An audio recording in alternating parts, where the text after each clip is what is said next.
Omuliro gutamanyikirwa gye guvudde gukutte galaji ya Namirembe Moto Garage okukkakkana ng'ebintu ebiwerako bisanyewo. Emmotoka eziwerera ddala 6 zikutte omuliro nga kw'otadde ne pikipiki. Abantu ab'enjawulo bagezezzaako okuzikiza omuliro guno okutuusa lwe beegattiddwako emmotoka enzinyamooto. Ababadde baddukanya galaji eno bagamba tebamanyi kyakuzzaako kuba ebintu ebiyidde naddala emmotoka ne pikipiki tebibadde byabwe. Abantu baterekawo ebintu byabwe ate waliwo n'abalala abavuddeyo era bintu bingi ebyafudde.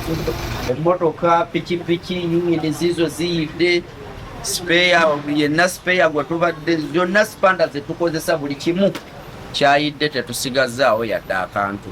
Ekyaviiriddeko omuliro guno nabo bakyakyebuuza. Simanyi muliro kwe gwavudde, nze bankubidde neebase. Sisobola gamba nti gwavudde wano oba wano. Nasikaali bwe tumubuuza agamba naye yaba tamanyi. Hasifa Nanvuma, Agafeeyo ku Spark TV.